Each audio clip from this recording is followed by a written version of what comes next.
এবং রাজ্যের সুনামধন্য সাংবাদিকদেরকে আমি জানাচ্ছি হ্যাপি হোলি, শুভদুল পরিবার সবাইকে আন্তরিক এবং অভিনন্দন। আজকে আমরা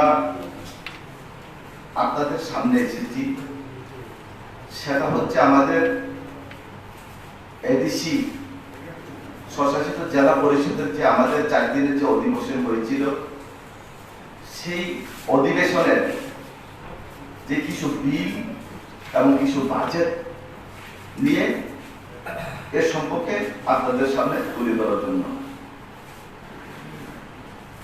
আপনাদের সামনে বিস্তারিতভাবে তুলে ধরেছেন আমাদের অপোজিশন লিডার অফ অপোজিশন এবং আমাদের ডেপুটি লিডার। তো তার সাথে আমি যুক্ত করে কিছু বিষয় আপনাদের সামনে তুলে ধরব। সেটা হচ্ছে আমাদের এডিসিতে 4 দিনের অধিবেশন ছিল।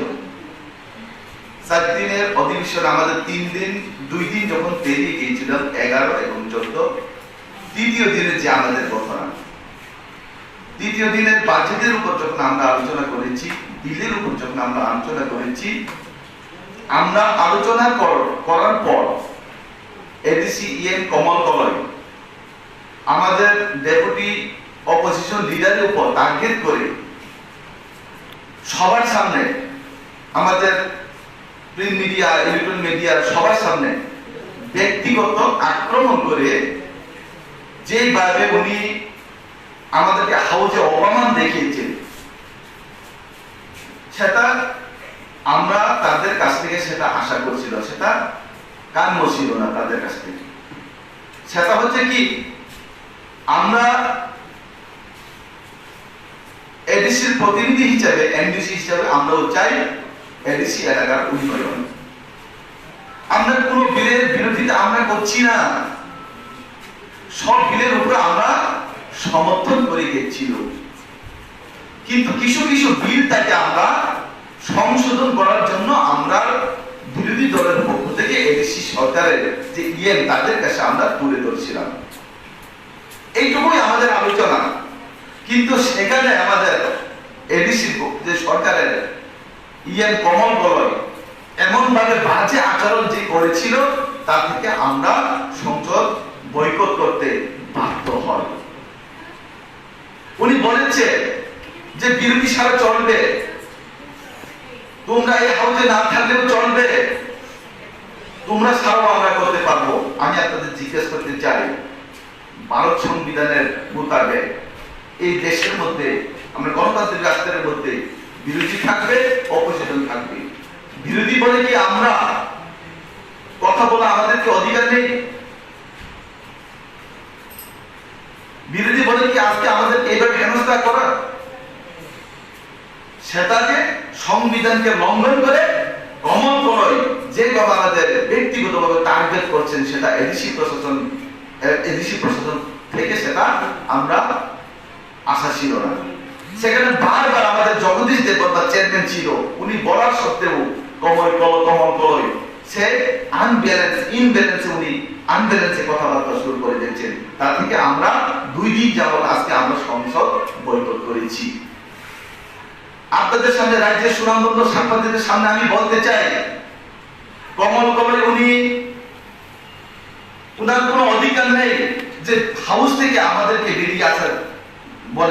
বেরিয়ে আসা যাওয়ার জন্য উনি বলেছেন, সেটা কোনো তার অধিকার নেই। উনি কি করে বলতে পারে যে হাউস থেকে বেরিয়ে যান, বিরোধীদের কোনো কাজ লাগবে না? সেটা কোনো মতে আমরা মানতে পারছি না।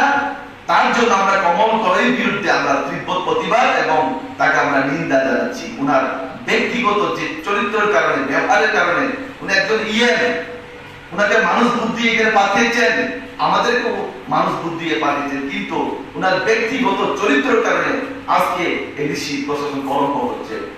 আপনারা দেখেছেন গত 2 দিন ধরে যে কমল কলয়ের কারণে আজকে সংসদ উত্তপ্ত হয়ে রয়েছে।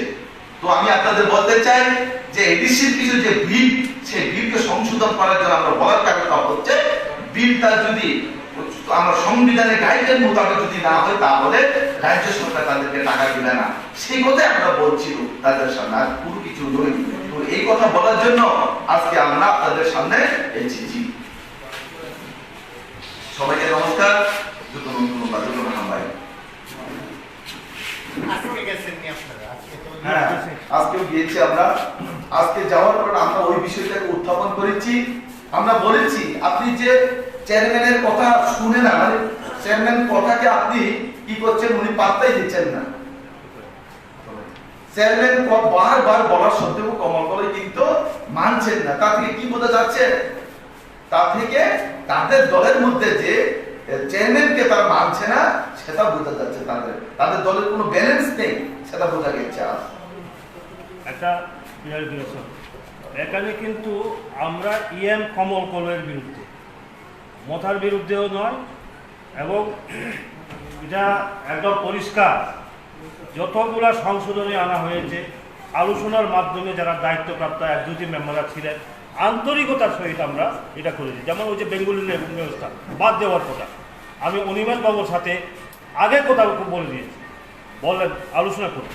আলোচনা যেহেতু আনা হয়েছে, আলোচনা না করলে তো কীভাবে সিদ্ধিও করবে। এবং আমি আবারও বলছি, আমাদের রাজনীতির জায়গায় ব্যক্তিগত সম্পর্ক এটা অনেক দিন। এই যে ভূবাগরা প্রদ্যোৎ কিশোরের এবং বিমল চাকমার যে আন্তরিকতা, ব্যক্তিগত সম্পর্ক, এটা অটুট থাকবে। যদি কারো প্রশ্ন থাকে তাহলে জিজ্ঞেস করতে পারেন।